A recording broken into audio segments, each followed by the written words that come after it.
रंजना कभी ब्रश नहीं करती थी। उसे कितनी बार उसके माँ बाप ने डांटा, लेकिन उसका कोई असर उस पर होता ही नहीं था, जिस कारण से उसके दांत पीले पीले हो जाते हैं। शादी के बाद अरे बहू, वैसे तो तुझ में कोई कमी नहीं है, पर तेरे दांत इतने पीले कैसे हैं बेटा? कैसे मतलब? कोई सर्जरी थोड़ी ना कराइए। वो तो क्या नाम, मैं ब्रश नहीं करती थी तो पीले हो गए। अब क्या करूं?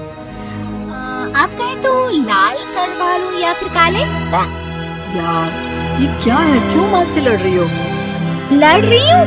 अरे मैं लड़ रही हूँ या ये बोल रही है कि दांत पीले हैं, पीले। अरे तपस्या थोड़ी ना की है इन्हें पीले करने के लिए। बकायदा ब्रश नहीं किया है 20 साल तक, तब जाकर। छी, कैसी बात कर रही हो?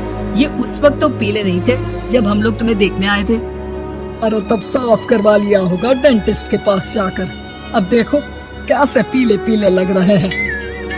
रंजना सास की तरफ गुस्से से देखती है। फिर शुरू हो गई पीले पीले पीले। अरे पीले तो तब भी थे जब मेरे हाथ का रसगुल्ला उड़ा उड़ा कर खा रही थी और बोल रही थी, लड़की नहीं गुणों का खजाना दे रहे भाई साहब। अब वो लोग करते भी तो क्या करते, पीले दांत वाली बहू पल्ले पड़ी थी तो झेलना तो था ही।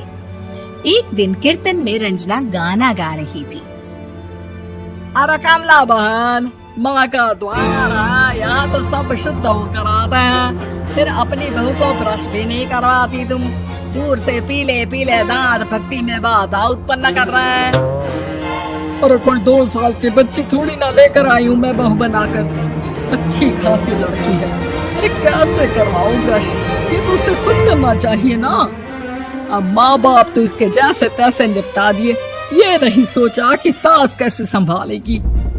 सास बहू को लेकर घर आ जाती है, लेकिन सोच लेती है कि अब इसे लेकर कहीं नहीं जाएगी। अगले रोज बहू कहती है, अरे क्या हो गया, मंदिर नहीं जाना क्या? कीर्तन का वक्त हो रहा है। मेरी मधुर वाणी से कान्हा जी जागते हैं और सोते हैं। आप तो जानती है ना उनकी भक्ति में कितना मन लगता है मेरा। वो क्या है ना, तबीयत ठीक नहीं लग रही है मेरी, आराम करूंगी मैं।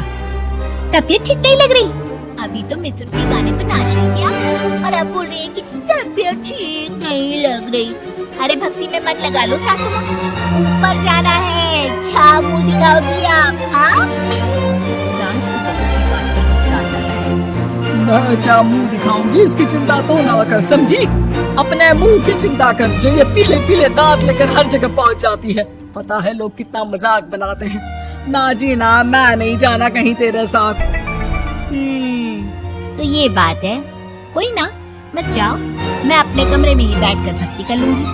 ऊपर वाला दांत थोड़ी ना देखता है, मन देखता है, भावना देखता है। और अरे बस बस, तू सब कुछ दिखा, बस ये सफेद चमकदार दांत ना दिखाना किसी को, है? जा यहाँ से। बहू को सास की बात का कोई फर्क नहीं पड़ता, वो तो जैसी थी वैसी ही रह जाती है। सुबह नहाकर किचन में खाना बनाना, फिर खाना खाना, कीर्तन भजन करना और सो जाना। एक दिन, माँ जी मैं सहेली के घर जा रही हूँ, शाम को लेट आऊंगी। हाँ, तो जाना, मैंने कौन सा तेरी आरती करनी है घर पर बैठकर। रंजना सहेली के घर जाती है, जहाँ वो पार्टी में जाने की तैयारी कर रही होती है। अरे शिखा, कहाँ जाने की तैयारी कर रही है? मैं गलत वक्त पर आ गई क्या? अरे नहीं यार, उल्टा सही वक्त पर आई है। मैंने ये साड़ी और ज्वेलरी निकाली है यार, शाम को इनके ऑफिस की एक पार्टी में जाना है। बताना कैसा लग रहा है ये सब? नहीं यार, इस ड्रेस के साथ तो वो वाली ज्वेलरी अच्छी लगेगी। हाँ, सही बोल रही है, मैंने ध्यान ही नहीं दिया। वैसे तो हमेशा से मस्त फैशन सेंस रखती है। तो बड़ा जाती होगी ना पति के साथ पार्टी में। रंजना कुछ नहीं बोलती, बस सोचती है कि यार काश ये बात सही हो जाती, पर मैं क्यों नहीं जाती पार्टी में? क्या इन लोगों की कोई पार्टी होती नहीं होगी? रंजना घर आती है और रात में पति से सवाल करती है, एक बात बताइए, आप मुझे किसी पार्टी में क्यों नहीं ले जाते? क्या आपके यहाँ ऑफिस में पार्टी नहीं होती? पति बेचारा क्या कहता कि दांत पीले हैं तुम्हारे इसलिए। अरे कोई पार्टी होती नहीं हम लोगों के ऑफिस में, तो कहाँ से लेकर जाऊं? और मार्केट, मॉल, कहीं वीकेंड घूमना, कहीं तो। अरे यार सारे हफ्ते में एक छुट्टी मिलती है, तो सोचता हूँ कि आराम ही कर लूं। क्यों? रंजना मन मार के रह जाती है। पहले कभी सास के साथ मंदिर जाया करती थी, लेकिन वो भी सास ने ले जाना बंद कर दिया। घर बैठी बैठी रंजना बोर हो जाती है। तभी उसे आइडिया आता है और वो मायके जाने का सोचती है। सासू माँ, 2 दिनों के लिए मम्मी के घर जा रही हूँ। अच्छा अच्छा ठीक है, आराम से जा। और हाँ, माँ से कुछ अच्छी आदत सीख कर आना कि कैसे शरीर के हर भाग की तरह दांतों की सफाई भी जरूरी होती है, समझी? शुरू हो गई ना आप? वो लोग आपकी तरह नहीं है कि छोटी छोटी बात का बतंगड़ बना दे। उन लोगों के लिए मैं मायने रखती हूँ, ना कि मेरे पीले पीले दांत। रंजना माँ को बिना बताए उन लोगों को सरप्राइज देती है, लेकिन जैसे ही वो दरवाजे पर पहुँचती है, अंदर देखती है कि घर वाले कहीं जा रहे होते हैं। अब माँ, काश रंजना दीदी के दांतों वाली प्रॉब्लम नहीं होती, तो वो भी हम लोगों के साथ चलती ना बुआ जी की बेटी की शादी में।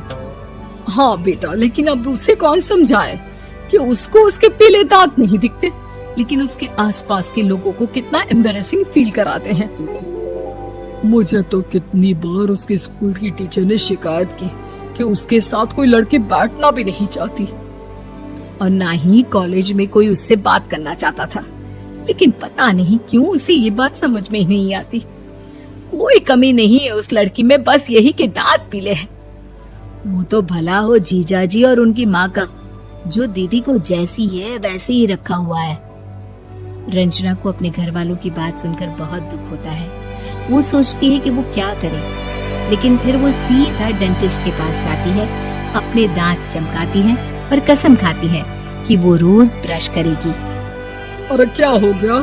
तुम तो 2 दिनों के लिए गई थी ना, पर कोई ना, अच्छा है चलो आ गई तो। रंजना सास के सामने आकर खड़ी हो जाती है और पूरी स्माइल करती है, उसके चमकदार दांतों को दिखाती हुई। हैं? चले मंदिर। माँ, मुझे माफ कर दीजिए, मैंने आप लोगों को बहुत एम्बैरेसिंग फील करवाया। मैं आज से रोज ब्रश करूंगी।